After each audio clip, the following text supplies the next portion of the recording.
Fernando Morientes, sang legenda Real Madrid, dengan tegas menyatakan dukungannya kepada Xabi Alonso sebagai calon terkuat untuk menggantikan Carlo Ancelotti jika pelatih asal Italia itu memutuskan untuk meninggalkan Santiago Bernabeu. Morientes menyoroti bahwa Alonso telah secara bertahap membangun dasar kepelatihan yang kokoh, dimulai dari tim muda, melangkah ke level yang lebih tinggi, hingga meraih kesuksesan di dunia profesional. Apa yang dia capai di Leverkusen bukanlah hal yang mudah. Dia adalah seorang pemimpin yang luar biasa, tambahnya. Morientes percaya bahwa karakter kepemimpinan dan pemahamannya tentang filosofi Madrid menjadikannya sosok yang ideal untuk mengisi kursi panas di Bernabeu. Dia tidak perlu membuktikan apapun lagi. Bagi saya, dia adalah pilihan terbaik, dan yang paling berakar di Madrid, tegas Morientes. Carlo Ancelotti mengajak para pemain Real Madrid untuk mengeluarkan seluruh kemampuan mereka demi membalikan keadaan setelah tertinggal 0-3 dari Arsenal di leg kedua perempat final Liga Champions. Kekalahan di Emirates Stadium pekan lalu membuat Los Blancos berada dalam situasi yang menantang. Dalam konferensi pers, Ancelotti menekankan betapa pentingnya tim untuk tampil dengan semangat yang membara. Ia juga menepi spekulasi yang menyebutkan bahwa hasil buruk ini akan berpengaruh pada posisinya sebagai pelatih. Kami harus bertanding dengan sepenuh hati dan keberanian, ungkap Ancelotti. Saya tidak percaya bahwa hasil pertandingan ini akan memengaruhi masa depan saya di Real Madrid. Federico Di Marco telah kembali berlatih secara penuh dan diperkirakan akan menghiasi starting 11 Inter Milan saat berhadapan dengan Bayern Munchen di leg kedua Liga Champions. Pertandingan yang akan digelar di Giuseppe Meazza ini dijadwalkan berlangsung pada Kamis, 17 April 2025, dini hari WIB, dengan Nerazzurri membawa bekal kemenangan 2-1 dari leg pertama. Pemain sayap kiri ini kini telah pulih sepenuhnya setelah absen di leg pertama melawan Bayern Munchen pekan lalu. Kehadirannya diharapkan dapat memperkuat pertahanan sekaligus menambah daya serang tim asuhan Simone Inzaghi saat melawan raksasa Jerman tersebut.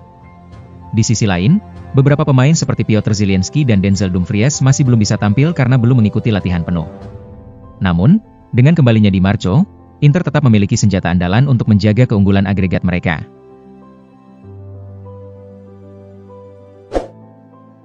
Kekacauan yang meletus sebelum derby della Capitale antara Lazio dan AS Roma membawa dampak serius bagi kedua tim. Para pendukung dari masing-masing klub kini dilarang untuk menyaksikan 3 pertandingan tandang Serie A yang akan datang sebagai bentuk hukuman. Pertikaian antara Ultras Lazio dan Roma pecah di sekitar Ponte Milvio sebelum pertandingan dimulai. Meskipun polisi berhasil menghalau bentrokan langsung di antara kelompok supporter, situasi malah berbalik menyerang aparat keamanan. Selain larangan bagi para pendukung, otoritas juga berencana untuk memindahkan jadwal pertandingan-pertandingan berisiko tinggi ke siang hari mulai musim depan. Kebijakan ini diambil untuk mempermudah pengamanan dan mencegah terulangnya insiden yang tidak diinginkan. Manchester United akan bertanding melawan ASEAN All-Stars dalam rangkaian tur mereka ke Malaysia. Diharapkan, bek timnas Indonesia, Jai Itzes, dapat turut serta dan mengambil peran sebagai kapten saat menghadapi Setan Merah. MU dijadwalkan menggelar tur pramusim di Malaysia pada 28 Mei mendatang. Tim yang dilatih oleh Ruben Amorim akan berhadapan dengan ASEAN All-Stars di Stadion Nasional Bukit Jalil, Kuala Lumpur. Saat ini, susunan pemain ASEAN All-Stars masih belum ditentukan. Namun, AFF telah memastikan bahwa tim tersebut akan terdiri dari pemain-pemain dari 12 negara anggota AFF, yang akan dilatih oleh Kim Sang SIK dari Vietnam. Dalam konteks ini, nama Jai Itzes muncul sebagai salah satu kandidat. Bek dari timnas Indonesia ini diharapkan bisa berkontribusi di lapangan, bahkan memimpin ASEAN All-Stars melawan klub besar Premier League tersebut. KS Sundaresan, seorang analis dari Astro Arena, berpendapat bahwa Jai Itzes adalah sosok yang tepat untuk memimpin ASEAN All-Stars. Ia menekankan bahwa dibutuhkan pemain berkualitas tinggi untuk menghadapi serangan dari Manchester United.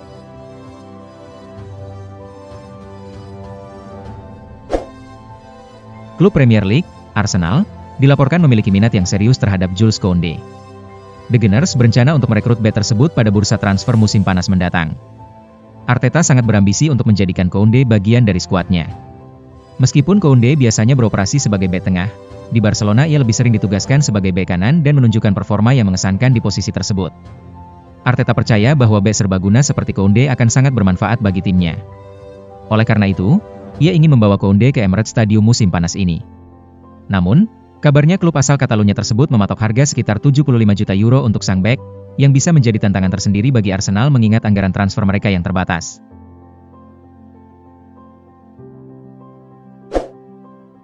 Gosip mengenai siapa yang akan mengisi kursi manajer baru AC Milan kini memasuki babak baru. Gazzetta dello Sport melaporkan bahwa pelatih yang akan datang bukanlah wajah yang asing. Massimiliano Allegri dikabarkan akan kembali menjabat sebagai pelatih tim. Dalam laporan tersebut, Ada beberapa alasan mengapa Milan tertarik untuk merekrut Allegri sebagai manajer mereka. Pertama, ia bukanlah orang baru bagi Rossoneri. Allegri pernah memimpin AC Milan dari tahun 2010 hingga 2014. Selama masa jabatannya itu, ia berhasil membawa Milan meraih gelar Serie A dan Supercoppa Italiana di musim 2010-2011, sehingga ia dianggap sangat memahami seluk-beluk klub ini. Menurut laporan dari Vichajes, terungkap bahwa Manchester United kini turut ambil bagian dalam persaingan untuk mendapatkan gelandang berbakat Real Madrid, Arda Güler.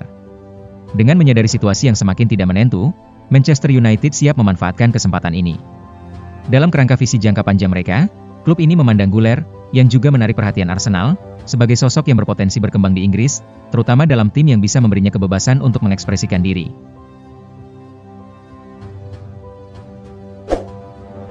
Menjelang bursa transfer musim panas, Chelsea dilaporkan tengah mengamati perkembangan Georginio Rutter, striker muda milik Brighton and Hove Albion.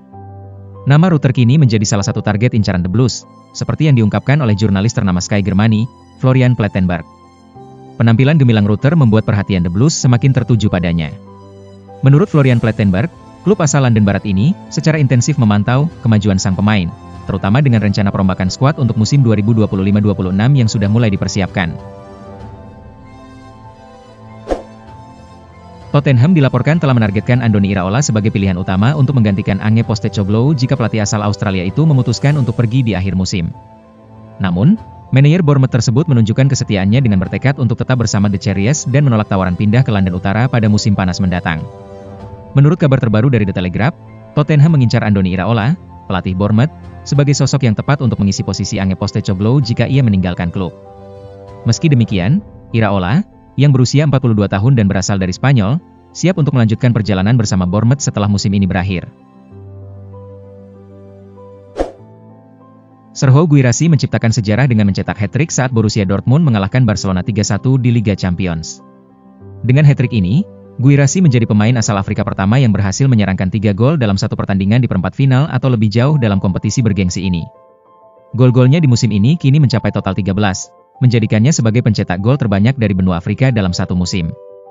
Ia juga menjadi yang pertama dari Afrika yang berhasil mencetak 3 gol melawan Barcelona di ajang klub elit Eropa.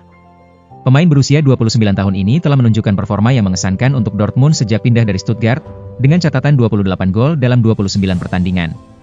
Sayangnya, meskipun penampilannya yang gemilang, Dortmund harus terhenti langkahnya di Liga Champions, sementara Barcelona melanjutkan perjalanan mereka ke semifinal. Trainioni bersinar terang selama pramusim Liverpool, bahkan berhasil mencetak gol di Anfield saat melawan Real Betis dalam laga persahabatan. Meskipun waktu bermainnya terbatas, Nyoni terus menunjukkan performa yang mengesankan setiap kali diberikan kesempatan. Ia memberikan assist di FA Cup saat bertanding melawan Accrington, tampil solid di Liga Champions, serta bermain di EFL Cup melawan Brighton. Arne Slot memang dikenal belum sering memberikan kesempatan kepada pemain muda, namun ia tampak menghargai potensi Nyoni, yang sudah 5 kali tampil bersama tim utama dan rutin berlatih dengan skuad senior musim ini. Jika Liverpool berhasil meraih gelar lebih awal, sisa pertandingan akan menjadi momen yang tepat bagi Arne Slot untuk memberikan panggung bagi masa depan klub, dan Trainioni jelas merupakan salah satu bakat paling menjanjikan yang dimiliki Liverpool saat ini.